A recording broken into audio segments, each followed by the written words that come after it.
Alô galerinha, tudo bem com vocês? Hoje o nosso vídeo vai falar sobre, Eurico Gaspar Dutra. Se você está a fim de conhecer um pouquinho mais sobre o governo de Dutra, que foi presidente do Brasil entre 1946 e 1950, se liga até o final que esse vídeo vai trazer vários detalhes que você vai se impressionar. Se você ainda não é inscrito no canal, não se esqueça de dar essa moralzinha, se inscreve no canal porque isso é fundamental. Ativa as notificações porque assim que tiver vídeo novo você vai ficar sabendo, e também dá essa chuva de like. Beleza, galerinha? Sem mais delongas, hoje vamos iniciar o nosso vídeo fazendo uma manifestação. Já deixei aqui preparado para vocês. Queremos Vargas, queremos Vargas, queremos Vargas. Como assim? Exatamente. Nós vimos que o governo varguista, ele se perpetuou até 1945, tá? Tudo tendia para que Getúlio fosse tirado do poder, tá? Mas Vargas, mais uma vez, com aquela sua estratégia, ele vai fazendo algumas ações para tentar flexibilizar um pouquinho a democracia no Brasil, ou pelo menos tirar essa casca de ditadura que foi colocada a partir de 1937, no poder a partir do Estado Novo. Então, quando Getúlio Vargas percebe que a pressão era muito grande, ele libera as eleições, ele marca as eleições em 1945.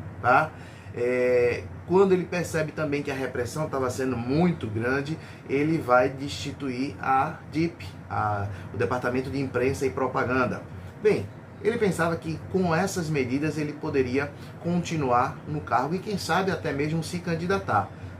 Mas a pressão começou a aumentar, mas ainda os Estados Unidos queriam que Getúlio Vargas renunciasse, ou então que ele fizesse as eleições. Ele até marcou as eleições, mas não teve jeito. Em outubro, o cerco foi fechado, inclusive os militares ficaram ali próximo ao Palácio do Catete, com o intuito que ele renunciasse, e ele fez essa renúncia. Mas, por trás, Vargas também estava trabalhando para que a população solicitasse a sua permanência. E aí o queremismo, queremos Vargas, queremos Vargas, foi um movimento que surgiu exatamente para demonstrar que a população queria que Vargas permanecesse como presidente da República.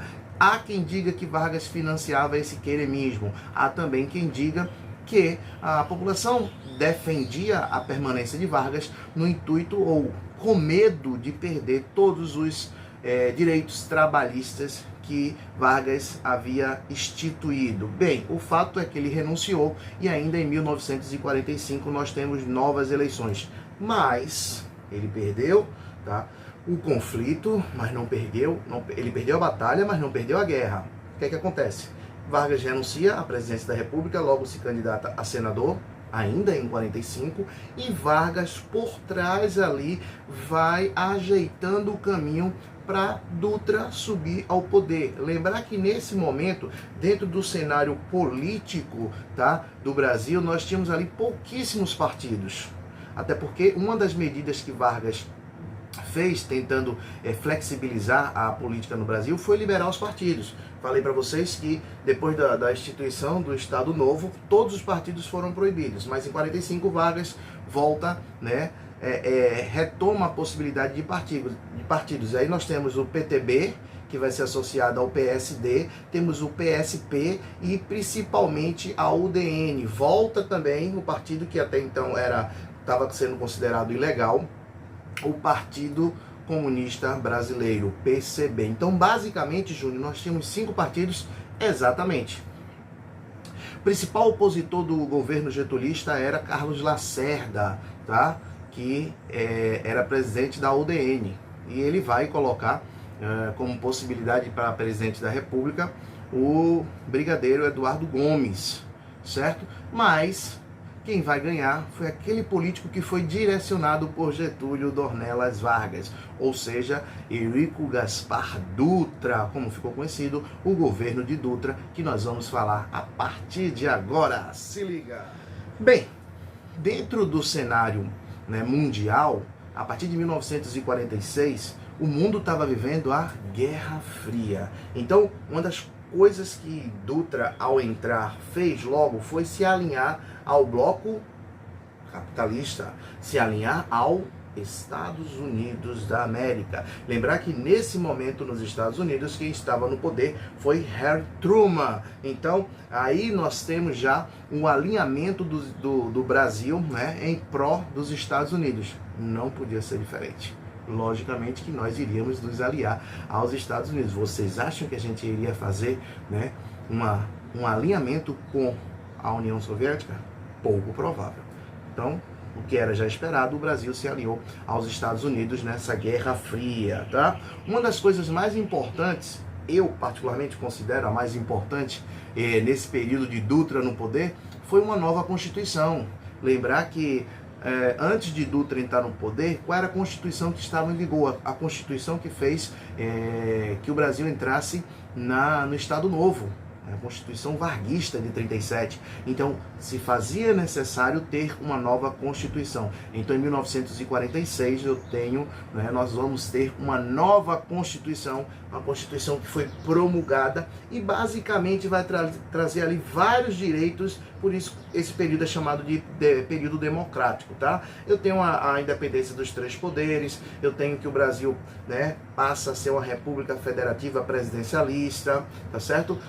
Lembrar também que todos de ambos os sexos poderiam votar, desde que fosse alfabetizado. Então todos os analfabetos ainda são considerados ilegítimos para o voto. O divórcio ainda é considerado proibido. Bem, algumas características dessa Constituição de 1946, tá bom? Então, no plano político, o alinhamento com os Estados Unidos já era de se esperar, tá? No plano constitucional, a elaboração de uma nova Constituição, a de 46, que foi promulgada, eu sempre detalho isso, tá certo? Nas nossas aulas. E no plano econômico, Júnior, o que foi que Eurico Gaspar Dutra fez? Um plano chamado SALT. SALT. Ou seja, a prioridade para o governo de Eurico Gaspar Dutra era saúde, alimentação, tá? Transporte e energia. Então, os 4 aspectos que foram aí encabeçados por esse plano econômico de Dutra, chamado de SALT. Uma coisa que a gente deve entender nesse governo de Dutra: assim que Dutra entrou no poder, com esse alinhamento, né, para o bloco capitalista, para os Estados Unidos da América, logo, né, nós aumentamos as nossas importações. Isso fez com que nós perdêssemos aí, né, vários milhões de dólares que nós tínhamos em reserva. Então, a partir de 1947, nós temos ali um controle, tá, que ele vai ser chamado de seleção de importação, para ver se a gente consegue restabelecer a nossa economia, que logo no início, em 1946, perdeu grande reserva de dólares que nós tínhamos, tá?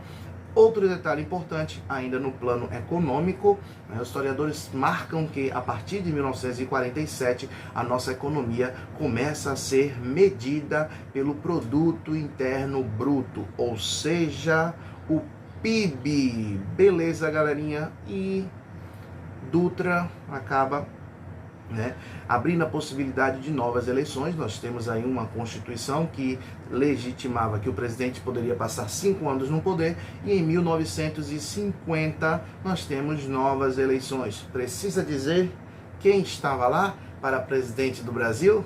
Logo, Getúlio Dornelas Vargas vai se candidatar, lógico, ainda com o PTB, ainda com o PSD e agora também se aliando ao PSP. Ele vai lançar a chapa Getúlio Vargas e Café Filho. Não teve outra, papai. Getúlio Vargas ganhou, voltou à presidência do Brasil e o povo saiu cantando uma marchinha, que eu queria acabar o nosso vídeo hoje. Vê se vocês escutam a marchinha.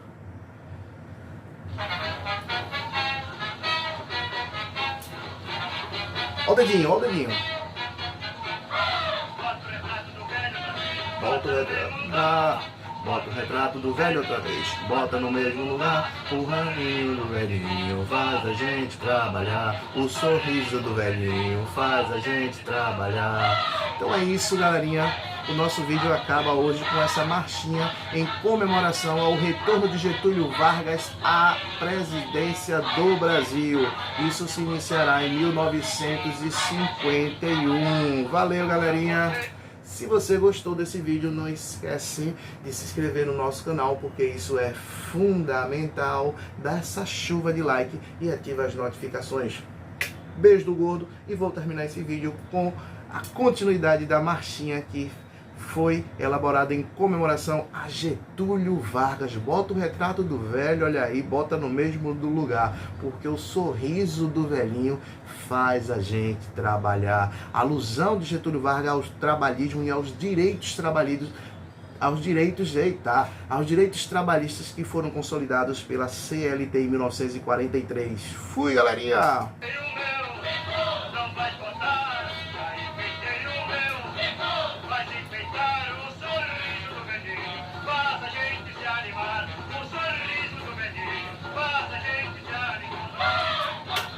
Valeu, galerinha!